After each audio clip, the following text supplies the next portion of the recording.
ఈసారి ఉత్తరాంధ్రలో టీడీపీ అలాగే వైసీపీ రెండింటికి కూడా కీలకమే, మంచి టఫ్ పోటీ ఉంటుంది. ఇందులో ప్రధానంగా శ్రీకాకుళం జిల్లాలో ఎన్ని సీట్లు వస్తాయి ఈసారి, ఎవరికి ఈసారి ఓట్ బ్యాంక్ పెరుగుద్ది, ఎవరికి తగ్గుద్ది, ఈ విషయంలో మాత్రం రెండు పార్టీలు టెన్షన్లోనే కనిపిస్తున్నాయి. ఎందుకంటే శ్రీకాకుళం నుంచి ప్రధానంగా తెలుగుదేశం పార్టీ ఇప్పుడు 3 స్థానాలు మాత్రమే ప్రకటించింది. ఉమ్మడి శ్రీకాకుళానికి సంబంధించి మొత్తం 10 సీట్లలో అభ్యర్థులు ఎవరికి టికెట్లు దక్కుతాయనే దాని మీద ఇంకా ఆ టెన్షన్ అయితే కంటిన్యూ ఉంది. తెలుగుదేశం పార్టీ 3 స్థానాలకు సంబంధించిన అభ్యర్థులను ప్రకటించింది. టెక్కలి అచ్చెన్నాయుడు, ఆమదాల వలసలో కోన రవికుమార్, ఇచ్చాపురంలో బెందాల అశోక్, వీళ్ళ పేర్లు మాత్రమే ఫస్ట్ లిస్టులో రిలీజ్ చేసింది. ఇంకా 7 సీట్లలో ప్రకటించాల్సిన అవసరం ఉంది. అందులో నర్సన్నపేట, ఎచ్చర్ల, పలాస, పాతపట్నం, పాలకొండ, రాజం ఈ సీట్లలో ఖచ్చితంగా వర్గపోరు ఉంది. అలాగే ఆశావాహులు కూడా ఎక్కువ మంది ఉన్నారు.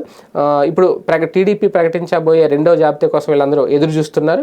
ఖచ్చితంగా వీళ్ళు ఆశావాహుల్లో ఎవరి పేర్లు లేకపోయినా, ఎందుకంటే ఒక సీట్ అంతమందికి ఇస్తారు, ఒకరికే ఇస్తారు, మిగిలిన వాళ్ళు ఖచ్చితంగా అసమ్మతి రాగాలు వినిపించడానికి సిద్ధంగా ఉన్నారు. దాన్ని ఎలా ఎదుర్కొంటారా లేదు. అదే వైసీపీ విషయానికి వస్తే కనుక పోటీ చేసే అభ్యర్థులు అయితే ఇంకా ఎవరిని ప్రకటించలేదు, కానీ ఇన్ఛార్జీల పేరుతోనే ఇప్పటికొచ్చి 9 జాబితాలు రిలీజ్ అయిన నేపథ్యంలో వాళ్ళ పనితీరు కూడా చూస్తుంది, గమనిస్తుంది వైఎస్ఆర్సీపీ, అవసరమైతే మార్చేస్తుంది. ఉత్తరాంధ్ర వైసీపీ ఇన్ఛార్జిగా వైవి సుబ్బారెడ్డి గారు ఉన్నారు. ఈ నేపథ్యంలోనే ఆయన తాజాగా మాట్లాడిన మాటలు, వీళ్ళందరూ ఇన్ఛార్జీలే, అభ్యర్థులు కారు అనేది. అభ్యర్థుల లిస్టు మొత్తం 175 మందిని కలిపి ఒకేసారి జగన్మోహన్ రెడ్డి గారు రిలీజ్ చేయబోతున్నారు అనేది. అంటే వైసీపీకి సంబంధించి చూస్తే నర్సన్నపేటకు ధర్మాన కృష్ణదాస్ అయితే ఖాయం, అలాగే శ్రీకాకుళం నుంచి ధర్మాన ప్రసాదరావు సీటు ఖచ్చితంగా ఆయనకే దక్కుతుంది. టెక్కలిలో దువ్వాడ శ్రీనివాస్ పోటీ చేస్తారు అనేది, అలాగే పాలకొండకు సంబంధించి సిట్టింగ్ ఎమ్మెల్యే విశ్వరాయ్ కళాపతిని దాదాపు ఫిక్స్ చేసేశారనేది. అలాగే రాజాంలో సిట్టింగ్ ఎమ్మెల్యే కంబాల జోగులకు బదులుగా ఒక డాక్టర్కి టికెట్ ఇస్తారని ప్రచారం జరుగుతుంది. ఇలా కాకుండా అదే కనుక జరిగితే అసమ్మతి పీక్ లెవెల్లో ఉంటుంది ఇక్కడ కూడా అనేది. అలాగే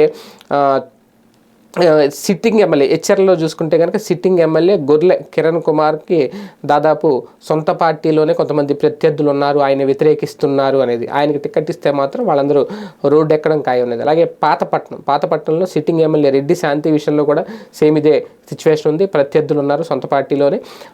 ఇటీవల కొంతమంది ఆమె మీటింగ్ పెడితే గైర్హాజరయ్యారు, రాలేదు. అలాగే ఆముదాల వలస అంటే తమ్మినేని సీతారాం గారి నియోజకవర్గం, ప్రస్తుతం ఆయన స్పీకర్గా ఉన్నారు. ఇక్కడ కూడా వర్గపోరు అనేది తీవ్ర స్థాయిలో ఉంది. ఒకవేళ మళ్ళీ తమ్మినేనికే కనుక టికెట్ ఇస్తే మాత్రం అసమ్మతి జ్వాలలు ఓ రేంజ్లో ఎగసిపడతాయని స్థానికంగా వినిపిస్తున్నమాట. అలాగే పలాసలో సీదిరి అప్పలరాజు, ఆయన మంత్రిగా కూడా ఉన్నారు. ఒక రకంగా ఆయన మీద కూడా కాస్తంత వ్యతిరేకత ఉంది అనేది. కాకపోతే ఆయన మత్స్య సామాజిక వర్గాన్ని నుంచి రావడం, మత్స్యకార సామాజిక వర్గాన్ని నుంచి ఆయనకున్న పట్టుతో ఆయన నెగ్గుకు రాగలరు అనేది కొంతమంది చెప్తున్నమాట. ఏది ఏమైనా ఉత్తరాంధ్రలో ప్రధానంగా శ్రీకాకుళం జిల్లాలో చూస్తే అటు వైసీపీ కానీ ఇటు టీడీపీ కానీ ఇంటి మధ్య కాస్తంత ఈ టెన్షన్ అయితే కంటిన్యూ అవుతుంది. ఏం జరుగుతుందో చూద్దాం.